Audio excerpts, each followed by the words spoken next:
Hello. हम लोग इस सेक्शन में, इस क्लास में जस्टिस इन रिलेशनशिप के ऊपर देखा। अगले पिछले क्लास में हम लोग जस्टिस रिलेशनशिप का फुलफिलमेंट ऑफ रिलेशनशिप, और यहाँ पर हम इस क्लास में देखेंगे कि जस्टिस ऑफ द रिलेशनशिप्स।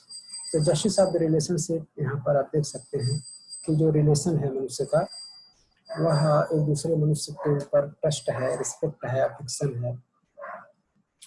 तो हम अपने रिलेशनशिप में जस्टिस को कैसे देख पाते हैं, और क्योंकि ट्रस्ट जो है हमारे हर रिलेशन का आधार होता है, फंडामेंटल यूनिट्स है, फंडामेंटल वैल्यूज है ट्रस्ट। तो इस ट्रस्ट को बनाए रखने के लिए हम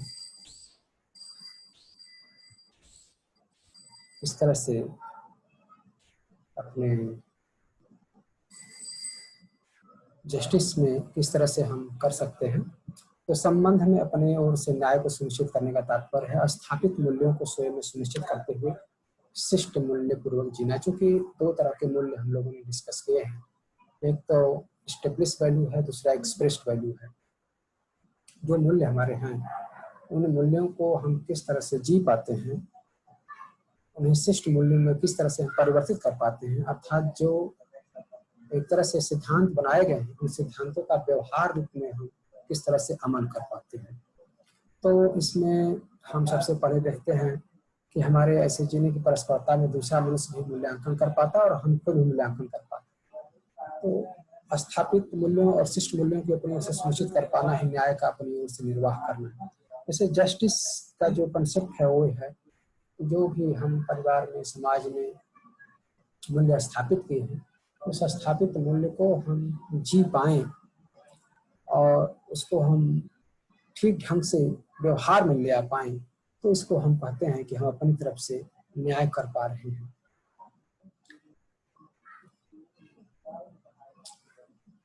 और फिर इस स्लाइड में हम इसको देख सकते हैं कि जस्टिस जो है क्या होता है। अगर इसका हम लोग एक डेफिनेशन देखें तो recognition of relationship, fulfilment of the values, right evaluation and mutual fulfilment. Recognition of the relationship, अपने आप संबंधों को पहचाने, जाने, मूल्यों को निर्वाह करें राइट मूल्यांकन के आधार पर, और उसे परस्परता में जीने का प्रयास करें। तो अगर हम इस डिफिनेशन को देखते हैं तो हम पाते हैं कि जो हम व्यक्ति और जो भी व्यक्ति बॉडी और सेल्फ के बीच में कोई एग्जिस्ट करता है, उसमें भी अपने मूल्य हैं और उस मूल्य को हमें जीना पड़ता है।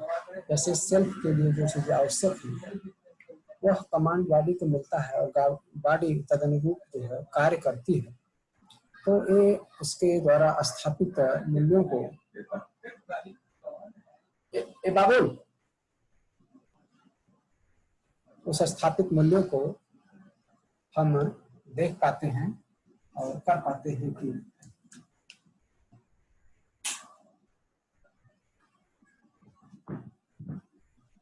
इस स्थापित मूल्य में हम किस तरह से जीने में, अपने जीवन के निर्वाह करने में इन मूल्यों का हम किस तरह से उपयोग कर पाते हैं और कैसे हम इसे जी पाते हैं। अब देखें यहाँ पर जैसे है कि अगर हम नेचर के साथ अगर जी रहे हैं तो हमारी जो सोसाइटी हो वह अनडिवाइडेड सोसाइटी हो, और उस अनडिवाइडेड सोसाइटी से आशय है कि हमारी एक साइक्लिक प्रोसेस जो कंप्लीट होती है।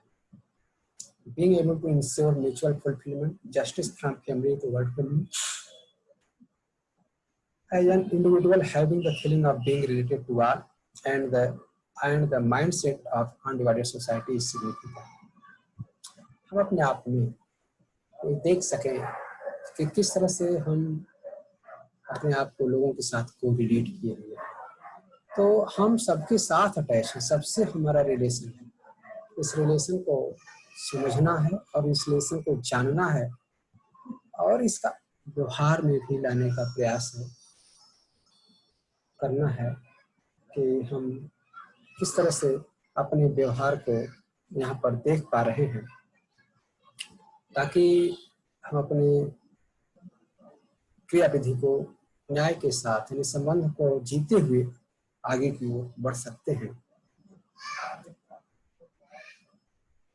अब देखिए यहाँ पर right understanding, knowledge, right feeling, right thought, mutual fulfilling behaviour from family to work family, undivided society. और अनडिवाइडेड सोसाइटी हमारी फिर यूनिवर्सल ह्यूमन आर्डर में कन्वर्ट हो जाती है। इस तरह से हम देख सकते हैं कि हमारे संबंध को किस तरह से अपने जीवन में हम उतार सकते हैं, और इस व्यक्तिगत जीवन, पारिवारिक जीवन, सामाजिक जीवन, राष्ट्रीय जीवन, प्राकृतिक जीवन में संबंधों का जो स्थान है उसको हम यहाँ पर देख सकते हैं कि व्यवहार में मूल्यांकन अगर हम करना चाहें तो वन सेल्फ फीलिंग, भाव है, स्थापित शिष्ट मूल्य है, विचार है, भाषा, भंगिमा, मुद्रा, अंगहार है, वाणी, पोस्चर, स्थापित मूल्य को हम शिष्ट मूल्य में जीते हैं, और व्यवहार में व्यक्त होना ही उसका मुख्य उद्देश्य होता है। दूसरे में हम देखते हैं तो भाव होना चाहिए, विचार और अर्थ। तो हमारी जो भाव भाषा है उसका जो अर्थ है और विचार में परिवर्तित हो और वह भाव में आकर के जिए।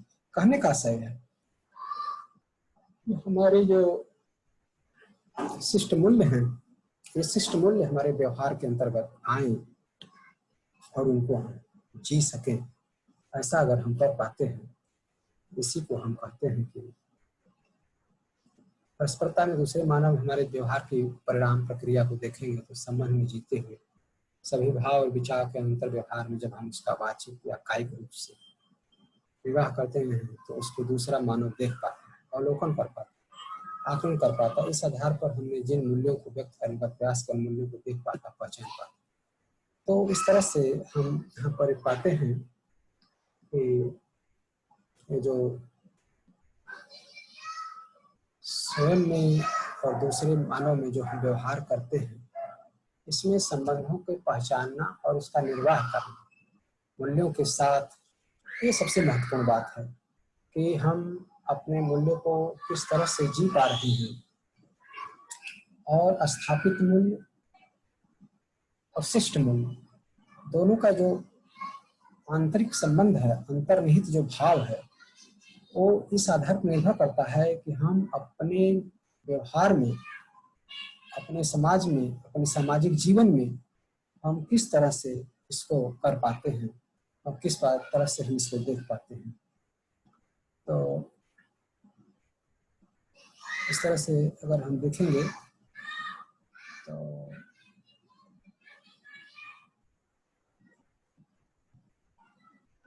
इस पूरी प्रक्रिया में अगर आप देखेंगे तो अभिव्यक्ति से हम पाते हैं कि अगर हम अपने व्यवहार को ठीक से जीना चाहते हैं तो एक उसका जो लोगों के साथ हम व्यवहार ले आते हैं, जैसे वाणी के द्वारा, अपने कार्यशैली के द्वारा, अपने भाषा मुद्रा के द्वारा, अपने बॉडी लैंग्वेज के द्वारा, इस तरह से हम अपने संबंध को जी पाते हैं कि नहीं जी पाते हैं। और संबंधों का जीना इस बात पर निर्भर करता है कि हमारे जो मूल्य हैं वो व्यवहार रूप से कितने परिष्कृत है, अर्थात हमारा व्यवहार क्या। अगर हमारा व्यवहार ठीक है, हम अपने आप को दूसरे से कोरिलेट कर पाते हैं और उससे अपने आप को तारतम्य स्थापित कर पाते हैं, अर्थात हम कुछ अलग नहीं है, हम वही हैं जो कोई और है। अगर इस तरह के भाव से हम जीते हैं तो ये हमारा मूल्यों के प्रति हमारा एक अभिनव प्रयोग है कि हम इसमें ट्रस्ट ले आते हैं, और ट्रस्ट के आधार पर हम अपने मूल्य को जी पाते हैं। और मूल्यों के आधार पर हम ये कह सकते हैं कि हमारा जो जीवन मूल्य है वह निश्चित रूप से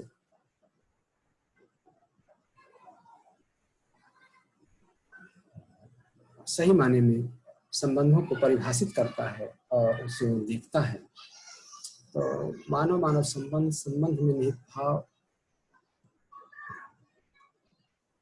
ह्यूमन का ह्यूमन से रिलेशन, और इन सारी चीज़ों को हम अगर देखें तो इस आधार पर हम पाते हैं कि हमारा जो मानवीय दृष्टिकोण है वह दृष्टिकोण संबंधों के आधार पर पूरा होता है और अंततः हमारा जो जीवन है वह सफल और सुखी पूर्वक जीता है। इससे हम कह सकते हैं कि संबंधों में हमारे ट्रस्ट का होना, संबंधों में हमारे विचार का होना अति आवश्यक है, जिससे कि हम अपने संबंध में अपनी शुचिता को बनाए रखते हुए सही ढंग से इसे हम जी सकें। तो शेष चीज़ों को हम अगले देखेंगे, अगले क्लास में।